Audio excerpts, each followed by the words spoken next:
Hi everyone, welcome to DAT348, where we'll be talking about DynamoDB zero-ETL integrations.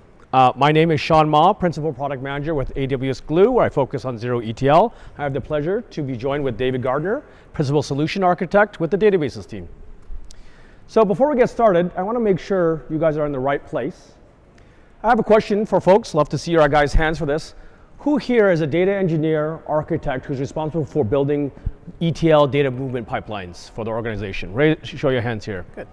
Okay, good. Now let's ask the more fun one. How many times have you had to worry about the data pipelines not working or getting a phone call in the middle of the night? Mm-hmm. Yep, right? It's kind of a problem at this point, right? And last question for everyone here, how many of you need to, for your businesses, bring together multiple data sources into a single place so that you can support your business initiatives? How many people on that? Everybody here. Great. You guys are in the right place because that's what we're going to talk about. Here's what we'll cover. Zero-ETL overall. This is something that DynamoDB we've had for several years now, but we're adding onto it. So we'll quickly go over what you can do with zero-ETL. Then we'll talk a little bit more about the capabilities that will be available. David here will go into a bit more detail about the architecture and some of the examples on that. Of course, we have several new launches that came out recently for zero-ETL and DynamoDB, so we'll also talk about that.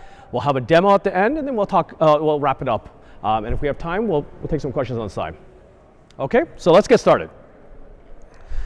Okay, what are we seeing more and more from our customers? Well, more enterprises want to become data-driven for a wide range of use cases, whether it's personalization, whether it's marketing optimization, Internet of Things. There's a whole range of scenarios that you need data in order to be more effective. You need to transform that data for your business so that they can gain insights from that data faster.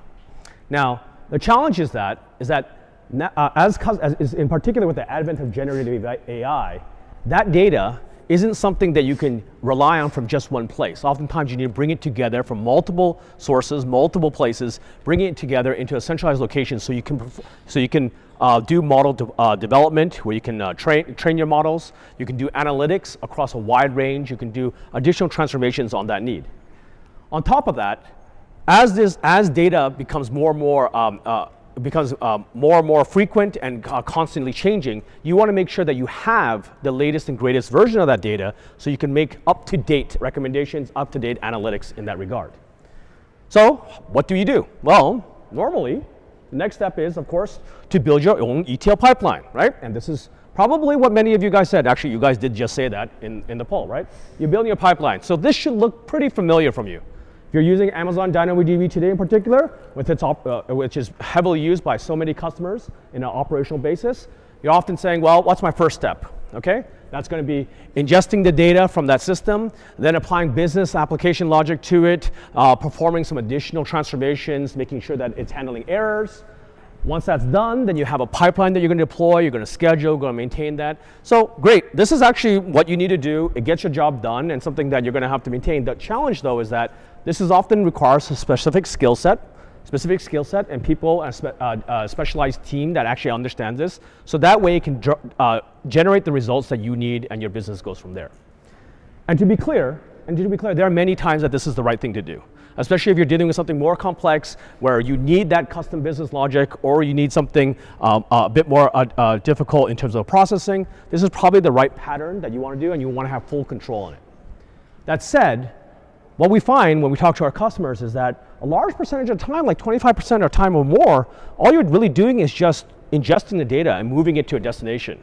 Or other times you're just replicating the data, making sure that it shows up in a data warehouse or a data lake so that other people can leverage it. You're really not doing all those many advanced transformations.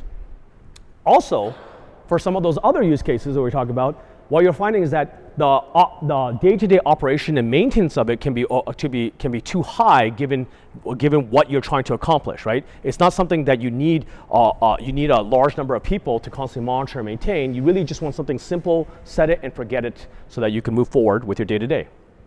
Which is why AWS has been investing in a zero-ETL future. right? This started actually at reInvent 2022 when we launched our first zero-ETL capabilities between Aurora and Redshift. Over last year, over 2023 and 2024, we've launched many more, including DynamoDB to OpenSearch as one of our zero-ETL capabilities.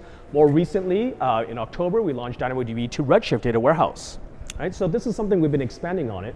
For folks who are not familiar with this, zero-ETL is a set of fully managed data pipelines managed by AWS so that it minimizes the need for you to build ETL pipelines for common use cases like data ingestion and data replication. So if your goal is to get data from DynamoDB and have a replicated single copy of that result with all the updates constantly in there, zero-ETL may be a very good option for you. Right? Now, one thing to note about all this is that the whole goal of zero-ETL is to bring together transactional data, operational data, and also application data, something else that zero-ETL also has, into a single place so you can perform analytics, machine learning much easier and faster. And what do I mean by that is that not only can you support various AWS data sources like DynamoDB and others that I mentioned, Aurora, RDS, and now applications like Salesforce and SAP and ServiceNow, but it also supports our new data lake, the SageMaker Lakehouse. So that's yet another option for you to centralize all your data. The benefits of zero-ETL, there are three key things that we want to talk about today. Number one is increased agility. What do I mean by that? Because we are building the ETL pipelines for you. So AWS is building the ETL pipelines for you, maintaining that and making sure it's kept up to date. Your teams are more free to actually perform the necessary business transformations, looking at some of the newer projects that are available out there. You can basically try out different combinations now that you don't have to worry about getting that data into your system. In terms of efficiency, this is all obviously cloud-based. It's only pay as you go. So you only have to worry about the cost of the data that's coming in and the data that you're writing into your destination. You don't have to worry about scale. All that's handled on the covers because it's all scales out serverlessly, and it's obviously running in the cloud. Last part of this is that data is delivered into the destination that is centralized and, more importantly, centrally governed, centrally secure, so that any of your AWS services that then can integrate with Redshift or with the Lakehouse, with OpenSearch, they can leverage it almost immediately. Right? So it's much easier to get access to that data. With that said, this is just a quick intro of what that is. I'm going to hand it over to David, who's going to kind of walk a little bit further into the zero-ETL architecture and show a little bit more. All right, thanks, Sean. And thank you all for being here today. Let's talk about the architecture a little bit. So DynamoDB has been around for a long time, but just to make sure everybody is aware of what it is. So DynamoDB is our managed NoSQL service from AWS. It performs at any scale. It is serverless. It already has some security and resiliency built in that you put on top. And you're always on the latest version. So, and it scales all the way up from a few transactions per second all the way up to the last Prime Day with Amazon. DynamoDB was running 146 million transactions per second just to support Amazon.com, right? And that's with everybody else using it. So real quick, so a lot of customers do use DynamoDB for their operational databases for that key value lookup, single-digit millisecond type of response time for a get or a put.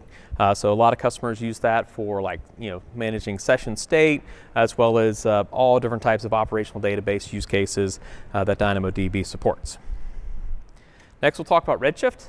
So Redshift is our fully managed AI cloud data warehouse. And so it sets your data, your transactional data, clickstream, IoT telemetry, all your different data sets that you may want to bring into a common warehouse and be able to query across all those data sets to find key insights. And that's really what Redshift is about, is to enable taking all that data from all over the place, bring it into one centrally located SQL-based tool and be able to pull those insights out of it. So data sharing, it's got a familiar SQL interface, so it's kind of self-learning, self-tuning. It can handle high concurrency with all that data, and also linearly scales as your data scales. And there are serverless options for Redshift as well. So And this really kind of gets into each technology having its own purpose, right? So we talked about DynamoDB. That's really the operational side of your organization or your applications, right? So this is your front-end apps. Maybe it's your e-commerce website. Maybe it's your gaming interface that you've got for users. And the business wants to be able to analyze, well, how well are we doing? Either it's whether it's selling widgets or games, who's playing what game, right? So you want to be able to generate insights out of that operational data that you've got. And we want to use the right technology for the right purpose, right? So one of the architectural approaches that addresses, and I know there's a lot on this slide, right? So just bear with me for a little bit. There is an architectural approach called command query response segregation, or CORS. And so what this does, the classic problem is I got my operational database, but I want to be able to do reporting and analytics on top of that. So what this architecture does is it decouples those into separate streams so that somebody running an analytic query doesn't impact my operational database system, right? Which nobody likes that, right? So everybody wants the operational stuff to go quickly. And so that's what this architecture is going to do for us, right? We separated the operational side, so your APIs, whether it's API gateway or your operational front end, it's going to be reliable downstream delivery of data from DynamoDB. And so in this case, we've got DynamoDB streams, which is a near real-time feed coming out of Dynamo into one of those other target systems from an analytical purposes, right? So Sean mentioned OpenSearch, right? So OpenSearch uses that DynamoDB streams to push that data down in there.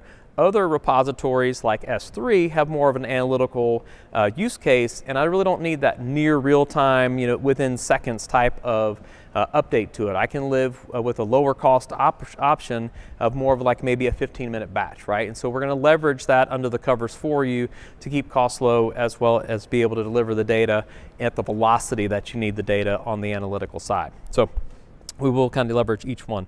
So, but that's, like I said, that's a lot on one slide, but that is the approach that we kind of generally talk with customers about. And one of the common discussions that I have with customers on DynamoDB is that there's no joins here. How do I do that, right? Or if I want to be able to search by anything, any place, that is really where this type of architectural approach, where we separate that into two separate purpose-built, services and applications. All right. So we talked about the DynamoDB data replication pipeline, right? So the big red box in the middle is the undifferentiated work that, as data engineers, you all have done, right? So even myself, right? So back in the days, batch ETL processes running overnight. Oh, something breaks, somebody put in a new column. You're going to get paged, have to get up and go fix that ETL process so that the reports are available in the next morning, right? So that's really undifferentiated heavy lifting, and that's really what the zero-ETL features and functionality that we're adding in as AWS are going to try and deliver, right? So I won't get into all the details of the moving parts here, but we've got DynamoDB, streams, S3, Lambda, and then getting it to your analytical target. In this case, it's Redshift. Could be other analytical use cases that you've got here. All right, so here comes the magic of the zero-ETL offering, right? So it's simple to set up, simple to manage, and enables powerful analytics. And that's really what we're going after to make y'all's lives easier, so that instead of worrying about that ETL pipeline, you can focus on more business value added functions to your consumers and your business applications.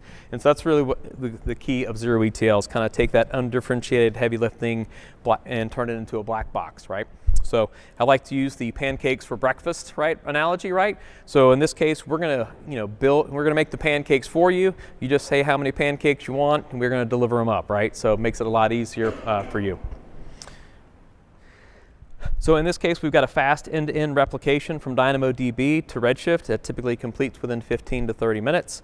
And for most analytical use cases, that velocity of data getting there in a few minutes works for those use cases. In terms of scale, Sean mentioned this is all serverless on the back end, so it's going to work with your DynamoDB table, and based on the velocity of changes that you've got coming in there, we'll scale the pipelines up as needed to be able to support that. Flexibility, and so you can ingest from multiple DynamoDB tables into a single Redshift cluster, right? So again, this is one of those things where customers might have multiple DynamoDB tables. There's no joins in DynamoDB, so hey, I can use zero-ETL, push that over to Redshift, and I can join until my heart's content, right? So that enables that functionality there. All right, so let's do a walkthrough of the console of how you would set up one of these pipelines, right? So just a quick show of hands, how many folks are using Redshift today? good, about half. All right, so let's kind of walk through how you would enable this, right? So this has been GA'd for about a month now. So we're going to first start in our DynamoDB console. We've got the integration drop down in the menu there. That's new. So we'll click there first, and we're going to create an integration. And you'll see there in the drop down we've got Redshift and OpenSearch, right? So Redshift is going to be for our analytical use cases. OpenSearch, maybe I have a need for search capabilities. One example that I've got, one of the car rental companies that I work with, they want to be able to search for show me all the Teslas that are available in Frankfurt, Germany today, maybe color red, right? So a search function like that would be well suited for OpenSearch, right? DynamoDB is a key value lookup. It's not going to be able to give that kind of search capabilities like OpenSearch can, and so using this functionality gives you that capability. And the same thing for Redshift, right? I want to be able to analyze how many, I'll stick with the car rental example, right? How many cars did I rent in Frankfurt last month, at this price, right? I'll be able to look that up fairly quickly and easily in Redshift. That's not, Dynamo's, forte, right? All right, so next step, we're going to select our source. So in this case, we got DynamoDB. So we're going to browse our DynamoDB table list. We're going to pick one of those out. And when we do this, this little handy little window pops up that says, hey, you don't have the right IAM policy. Now, I know everybody here loves writing JSON with our squiggly brackets and our commas in the wrong place and the square brackets, right? This is going to do that for you, right? So this is a fantastic feature that the service team put in as part of this process.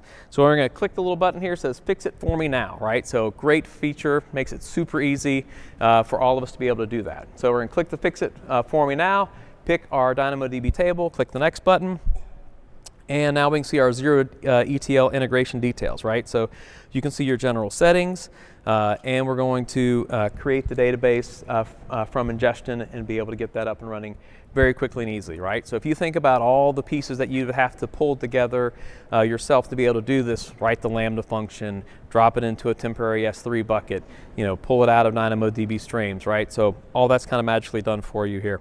So then we're going to select our target, and this is where we pick our Redshift data warehouse. We can use one of the things I like to call out here, because a lot of customers have an operational AWS account and they've got an analytical account. And so this out of the box has select different account, and I can support moving the data from one AWS account to another without having to do all that work myself, right? So this certainly makes it a lot easier for us to be able to consume that analytical data. All right, so now let's talk a little bit about the data itself, right? So DynamoDB has it's more of a container when you talk about the table. It has, a partition key, and then it's a NoSQL solution, right? So I can add in columns. Not every row might have the same attributes, so it's definitely different. On the Redshift side, it has a similar table, but it is a columnar data warehouse, right? So a completely different orientation of how we store the data that's there, right? And so in DynamoDB, we call them items with attributes, and in Redshift, it's a table with columns, right? So kind of breaking that down a little bit further, we've got partitions and sort keys, and as part of the zero-ETL process, we're going to carry those over between DynamoDB and Redshift. The other attributes that are in your DynamoDB table, we're going to bring those over to Redshift as a super data type. And so that's basically just a nested JSON, kind of a character large object kind of setup. And so basically it will have it in that super data type there for you in terms of all the attributes, because those attributes, as I mentioned, may change between different items or rows in our DynamoDB table. So that gives you the functionality there. So in terms of best practices and considerations, the fix it for me now wizard, right, is great. So you don't have to worry about writing those IAM policies. I know we all have to do that. And it does that for you. And then also cross account is ready to go. All right, do you want to hand over to Sean for the announcement? Thank you. So what you just heard about was what's been available with DynamoDB for a couple months at this point towards Redshift. On Tuesday, you guys probably heard many announcements coming from Matt. Among them was first about Amazon SageMaker, our new our new next generation of the Amazon SageMaker platform, bringing together several of your favorite services into a unified experience. In this case, showing the studio. But what I'm also going to talk about here is actually, in this case, the lakehouse, right? Because this is a new destination for your data. And the key thing about this is the combination of zero-ETL and the lakehouse now means that you can unify your data across data warehouses, data lakes, operational databases like DynamoDB, and applications into one point. Why do we talk about this is that the goal is to make sure that the lakehouse itself is open, interoperable, and secure, and there are several benefits that come along with this. So first of all, now it means when you store your data, it's a single copy of that data that has the benefits of Redshift managed storage and the scale of S3, so you have it in one place. You have one place where you can get where that data is being stored. The second part of this is that it's being governed essentially through lake formation and through catalog. The metadata is being cataloged through Glue Data Catalog. So that's accessible, easy to define the security policies, as well as make it available to multiple services. The last part is in terms of how you access it. So obviously, we're going to be talking more about zero-ETL, so that brings in the data in, but the lakehouse itself is accessible through a standard Iceberg API interface. So that means any services that can understand Iceberg will be able to then access the data that's being stored into here. Okay? So with that, if you combine kind of the zero-ETL concepts that we've been talking about, DynamoDB's ability to get that data out of this, what we also launched on Tuesday was this new capability, adding zero-ETL for the lakehouse. Adding zero-ETL from DynamoDB with the SageMaker Lakehouse, right? Again, the whole goal of this is to simplify your data replication and ingestion needs so that you can make your data available without impacting production workloads. So all this can be done, constantly getting updates, making sure that a single copy of data gets the inserts, gets the updates, gets the deletes, all in one place without impacting what's happening there. The goal is to reduce that day-to-day operational burden for this use case. So now, that said, let's talk about, I'm going to walk you through some of the changes, some of the improvements that we've made as a result of this new launch, and then David's going to show you an actual demo of the scenario. The first thing we want to show is that zero-ETL is expanding. You can see here, not only do you see Amazon DynamoDB in the beginning, but we've also added applications. I mentioned that was also another launch that we talked about for zero-ETL. We'll focus on Amazon DynamoDB in this case. The next part is we've carried over that customer favorite feature for Fix It For Me, making sure that's available. The difference is that now, instead of you just selecting selecting just a Redshift data warehouse, now you can select the lakehouse as your destination. So what that means is that you're selecting a catalog, within the lakehouse as your destination.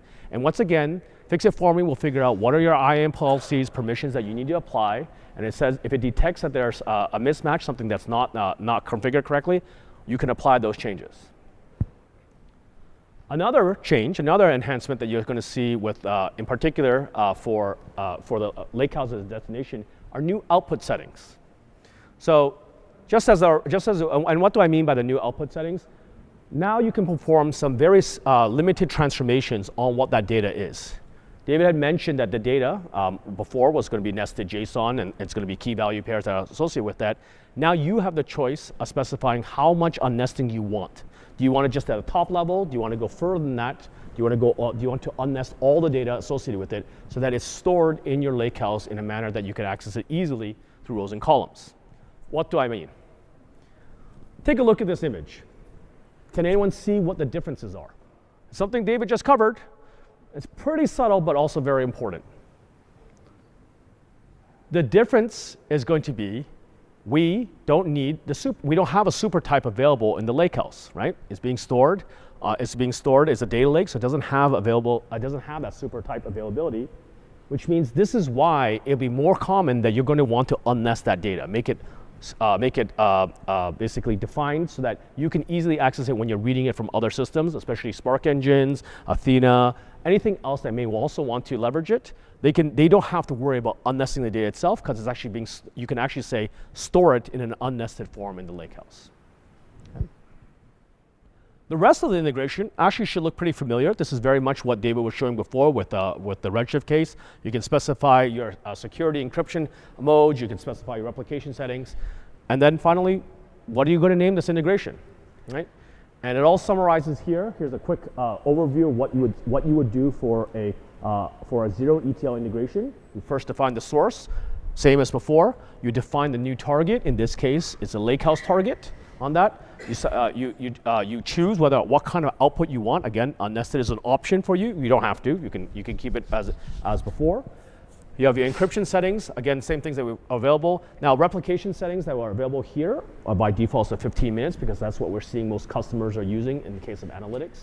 And you're done at this point for creating it. So really what we did was 3 steps. Define the source, define your target, define what settings you want, and you've created your replication. But you probably might not believe me, so why don't we just show you with an actual demo. Sure. Yep. Thanks, Sean. All right, so we got, I recorded it here just in case Wi-Fi issues. So, so real quick, we're going to start off in our DynamoDB table. Let's see, and then, okay. Is the mouse moving? Get the plus. You probably won't be there. Use the mouse, yeah. Yep, let me click it here so the video actually starts. Yeah, there we go. So we're in DynamoDB, we're looking at our tables.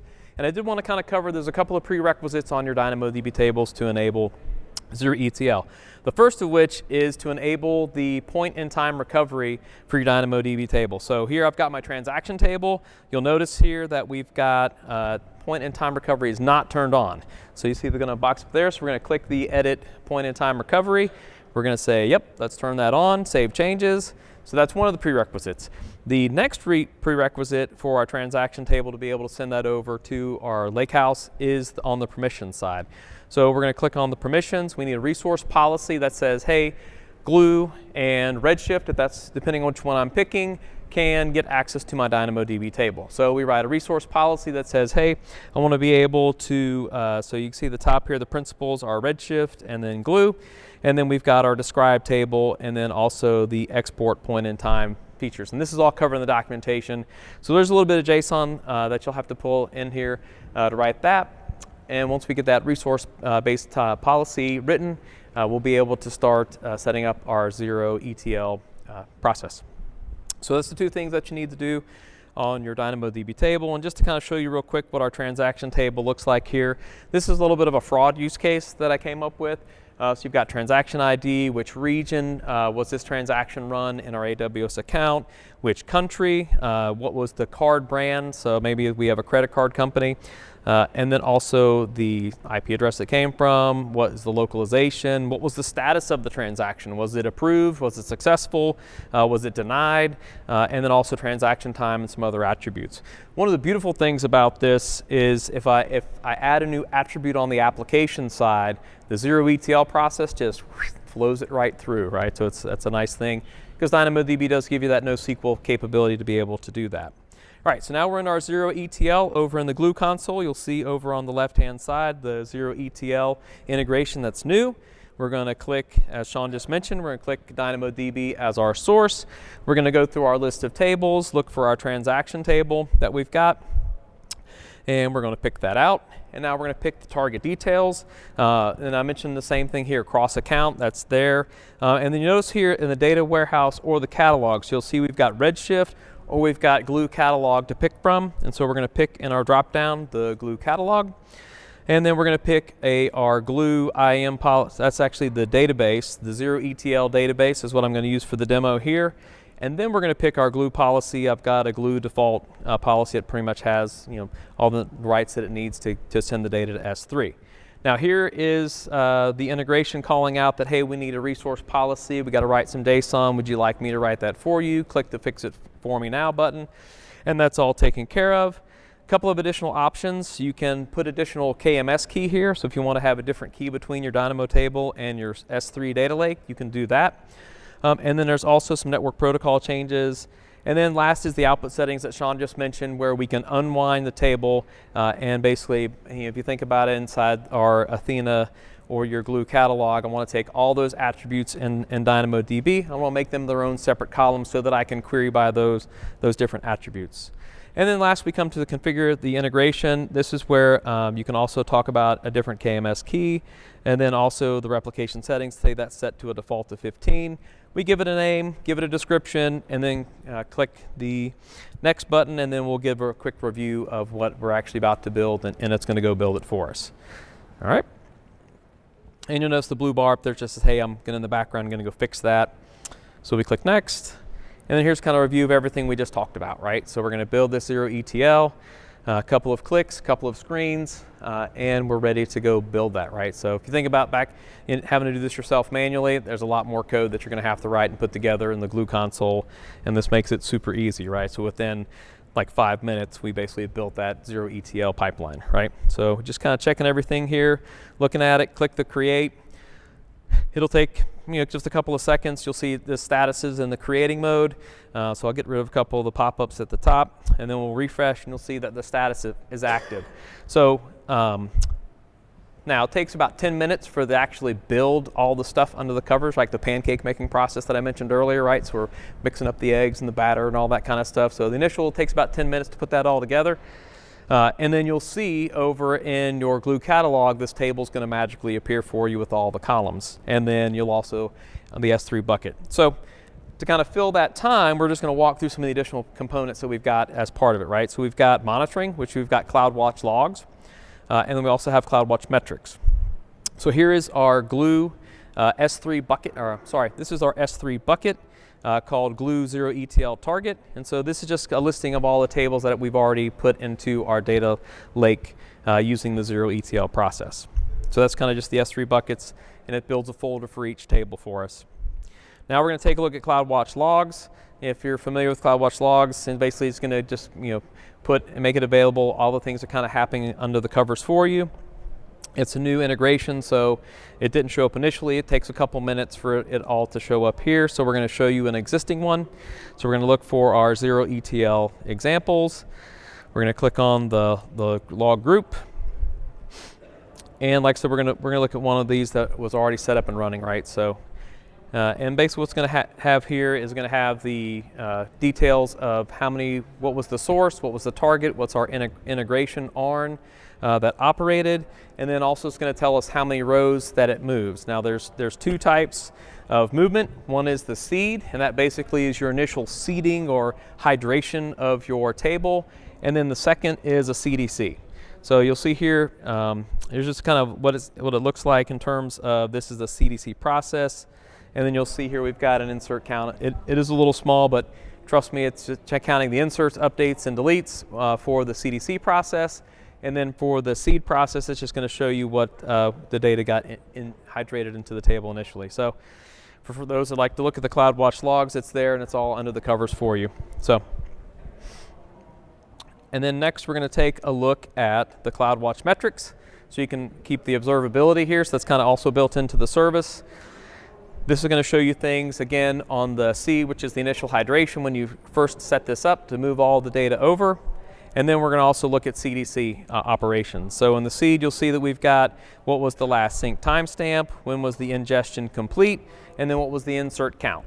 And then on the CDC, we got the same timestamp, last timestamp sync, and then also the ingestion was complete. And then you'll see we've got deletes, updates, and inserts that went into our table so that we can monitor that our flow is and our data pipelines are still working, right? So for example, if I know I have an incoming transaction rate of about 1,000 per second, I can come here and look and make sure, put an alert on CloudWatch that says, hey, my pipeline is still running, and I see that every 15 minutes data is pumping in to my data lake so that the folks on the back end, the data scientists can do their reporting and analytics and find those new secret sauce recipes to make us lots of money. All right, so we're going to do a quick refresh. And then, like I said, it takes about 10 minutes for it to run. So you'll see that we started this at about 22:10. Yeah, and so about 22:20 when I ran this, you'll see that on the back end, we'll go back to our S3 bucket, and then we'll also go to the Glue catalog, and we'll see that our new table is up there and running. So,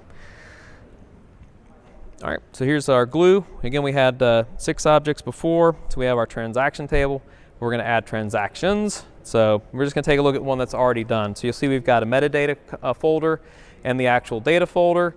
It drops down the data into Parquet format so that it's easy for Athena to query. And as Sean mentioned, it's iceberg aware so that it can track updates, inserts, deletes to your different rows based on that. All right, so we have each folder for each table that we've got an integration pipeline for. Now, while we're still kind of filling that time, we're going to go over to Athena. You'll see here is our AWS data catalog. Our database is zero-ETL. And then we've got our table listing that we're going to take a look at. We've got 6 tables that are already there. the transaction table. It's very similar to the one that we're building the pipeline for. You can see now that we've unnested all those DynamoDB columns into their own column in Athena, and we can write simple JSON or simple SQL queries here to be able to query our table. So we're doing a select star from zero-ETL transactions fraud 1 just as an example. And in this case, we're going to order by transaction timestamp, right? So, that's not a very easy query to write inside DynamoDB, right? So this gives you the flexibility to be able to write that query kind of by any of the columns or attributes that you'd want, and it's fairly performant.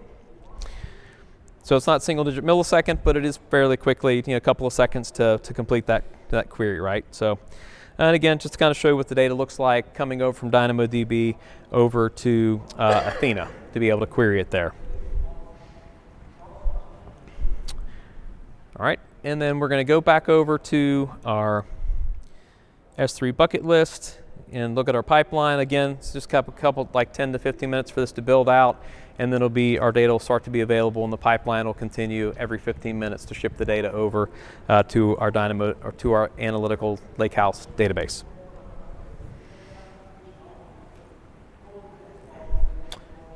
And that's pretty much the demo. So let's see. All right, we're going to go back over to the S3 tab, and then I'll show you real quickly that the new table's over there. Again, this took about 10 minutes for this to run, for that to complete. So again, S3, we'll do a refresh. Now you'll notice in just a second here, you'll have 7 objects. Our new transactions table will be there, and which is down towards the bottom. And so you can see now we're starting to get live feeds. And so that took just about 10 or 15 minutes for that data to start populating over. And that's been running ever since I built the demo the other day. So that's pretty much the demo. And hopefully we'll have some time for questions. And as you can see, it's easy to build, integrates in with Athena and your Glue catalog, making it super easy for y'all to be able to enable analytics on top of this operational data. So really, the key thing here is to kind of give data freedom, right? So enable folks to be able to tap into that data. Whereas before, maybe analysts had to call somebody, a data engineer, to go, hey, can you go get me this data, right? So this is something now that the data scientist or your analyst could kind of go build this themselves, right? If they wanted to or had the rights to do that. So again, you can kind of see what the data looks like, and that again took about 10, 15 minutes to set up. So pretty easy. All right, and with that, I'll let Sean do the recap. Great. So one thing I'll just say about the demo you just saw, and hopefully you saw the simplicity, how easy it is to get it going. But another thing you didn't see was anyone having to maintain that whole pipeline under the covers. Again, I just want to reinforce the fact that zero-ETL means that AWS is building that ETL pipeline for you. Where AWS is therefore behind the scenes maintaining that. So that's the interface that you're interacting with. You're going to see the logs. We're of course going to share that information in CloudWatch, everything of that sort. But you're looking at the source, the target, and then your result in that regard.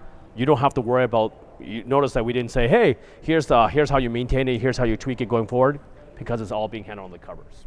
So recapping what you saw and how it fits into the broader space. We talked about obviously DynamoDB, zero-ETL integration into the lakehouse. You saw an example there where the lakehouse was then used with Athena. But now with our Amazon SageMaker Unified Studio, you can also have access to data processing, more SQL analytics, model development, Gen AI, apps deployment. The whole point is that now this data is made available in a common location, centrally managed, secure, and now you can access it from there. The goal of this new launch, which is adding on to what DynamoDB has already had for some time, was giving you more choices on where you want to store your data and more ways to use it. Right? That's what you should take away from now that DynamoDB has these set of integrations. It supported OpenSearch first. It also had Redshift a few months ago, and now the Lakehouse is all available through zero-ETL. So the last thing, as a key takeaway for this, why this all matters again on this discussion is we want to make sure that we're simplifying the architecture, simplifying your overall data management effort, so you don't have to worry as much about the engineering efforts associated with that. That gives you more agility to do things for your business, solve more problems.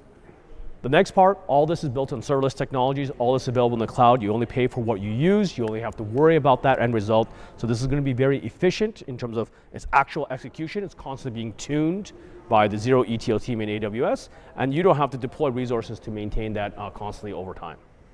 And all this, as you just saw, was then available immediately inside other services like Athena.